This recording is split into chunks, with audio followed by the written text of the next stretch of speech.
जय श्री राधा कृष्ण। चैत्र अमावस्या आने वाली है। इस बार चैत्र अमावस्या पर सोमवती अमावस्या संयोग के साथ सूर्य ग्रहण भी पड़ने वाला है। तो आज इस वीडियो में हम चैत्र सोमवती अमावस्या के विषय पे चर्चा कर रहे हैं। ग्रहण का अमावस्या पितृ कार्यों पर क्या असर पड़ेगा, सूर्य ग्रहण में नवरात्रि की तैयारियां कैसे करें, जो पहली बार अमावस्या व्रत करना चाहते हैं वो कैसे करें, सूर्य ग्रहण का असर आदि बहुत सी बातों पे चर्चा करेंगे।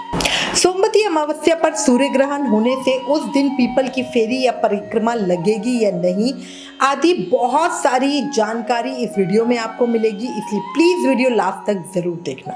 अगर चैनल पर नए हो तो चैनल सब्सक्राइब करना भूलना नहीं।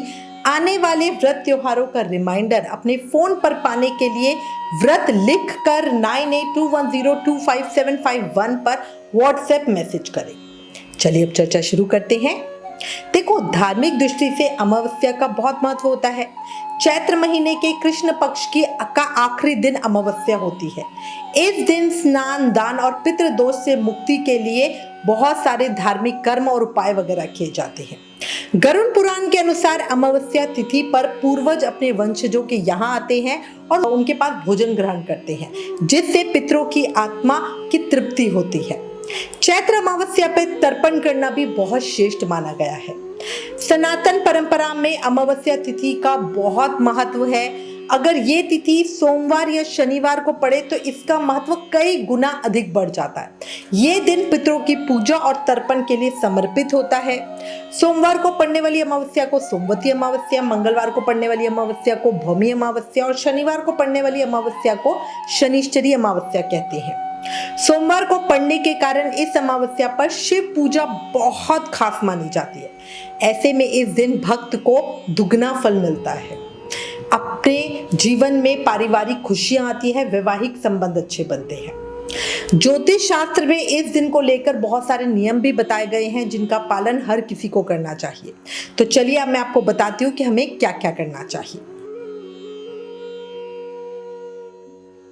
सबसे पहले हम सोमवती अमावस्या 2024 का शुभ मुहूर्त और समय जान लेते हैं। इस बार चैत्र मास की अमावस्या तिथि 8 अप्रैल 2024 दिन सोमवार को सुबह 3:21 पे शुरू होगी और इसका समापन 8 अप्रैल 2024 को रात को 11:50 पे होगी। ऐसे में पंचांग के अनुसार सोमवती अमावस्या 8 अप्रैल को ही मनाई जाएगी। इस दिन साल 2024 की पहली सोमवती अमावस्या का संयोग चैत्र अमावस्या पे बन रहा है। इसके अलावा इस दिन सूर्य ग्रहण भी लग रहा है। चैत्र अमावस्या को भूतड़ी अमावस्या भी कहा जाता है, क्योंकि इस दिन नेगेटिव एनर्जी बहुत ज्यादा एक्टिव होती है। स्नान दान का जो शुभ मुहूर्त समय है वो सुबह 4:32 से लेकर 5:18 का है। अमृत सर्वोत्तम मुहूर्त सुबह 6:03 से 7:38 तक का है। शिव पूजा का शुभ समय सुबह 9:13 से 10:48 का है। पितरों के तर्पण और श्राद्ध का समय सुबह 11:58 से लेकर दोपहर को 12:48 तक का है। अब हमने तारीख की तो बात कर ली है, अब हम चर्चा करते हैं कि इस दिन कौन से शुभ योग और संयोग बन रहे हैं। इस साल सोमवती अमावस्या के दिन 8 अप्रैल को सुबह से लेकर शाम 6:14 तक इंद्र योग बन रहा है। इसके अलावा उत्तर भाद्रपद नक्षत्र बन रहा है, जो सुबह 10:12 तक रहेगा। इसके बाद रेवती नक्षत्र है। इंद्र योग को शुभ और सुख सुविधाओं में वृद्धि करने वाला माना जाता है। इन दोनों को ही बहुत शुभ माना गया है। सोमवती अमावस्या को पूरे दिन पंचक है। सोमवती अमावस्या का स्नान और दान भी पंचक में ही करना होगा। अच्छा, आपकी जानकारी के लिए बता दूं, पंचक में दक्षिण दिशा की यात्रा नहीं करनी चाहिए। इस साल 2024 में सोमवती अमावस्या वाले दिन सूर्य ग्रहण भी है, पर उसका कोई भी असर भारत में नहीं है। इसी से भारत में कोई भी ग्रहण या सूतक नियम मान्य नहीं होंगे। सूर्य ग्रहण की शुरुआत रात को 9:12 से होगी और इसका समापन मध्य रात्रि 1:25 पर होगा। सूर्य ग्रहण की कुल अवधि 4 घंटे 25 मिनट की है। ये सूर्य ग्रहण मीन राशि स्वाति नक्षत्र में लगेगा। अब हम कुछ भक्तों के प्रश्नों पर चर्चा कर रहे हैं जो उन्होंने हमें सोमवती अमावस्या से रिलेटेड भेजे हैं। एक प्रश्न आया है कि जो पहली बार सोमवती अमावस्या का व्रत करना चाहते हैं वो कैसे करें। तो देखो, सोमवती अमावस्या का व्रत, फेरी या परिक्रमा नियम जो लोग पहली बार करना चाहते हैं वो बड़े आराम से कर सकते हैं। पहले ही बता चुकी हूँ, ग्रहण का कोई असर भारत में नहीं है, इसी से आप नियम या व्रत उठा सकते हो। बस ये ध्यान रखना, अगर आप भारत से बाहर जिस जगह पे ग्रहण लगा हुआ है वहां से हो तो वहां पे सूतक के नियम लगेंगे। अगला प्रश्न आया है, सूर्य ग्रहण में नवरात्रि की तैयारियां कैसे करें। तो देखो, जैसे नॉर्मल तरीके से तैयारियां करते हैं वैसे ही अमावस्या के दिन स्नान, दान, तर्पण आदि से फ्री होकर अगले दिन नवरात्र पूजा की तैयारियों के लिए हम सामान खरीद सकते हैं। एक प्रश्न आया है, सोमवती अमावस्या और सूर्य ग्रहण का संयोग है, ऐसे में सोमवती अमावस्या की फेरी परिक्रमा करें या ना करें। तो बिल्कुल करो, ग्रहण का कुछ भी असर भारत में नहीं है, इसलिए पूजा पाठ, दान, स्नान, परिक्रमा, दीपदान आदि नियम हम आराम से निभाएंगे बिना किसी संशय के।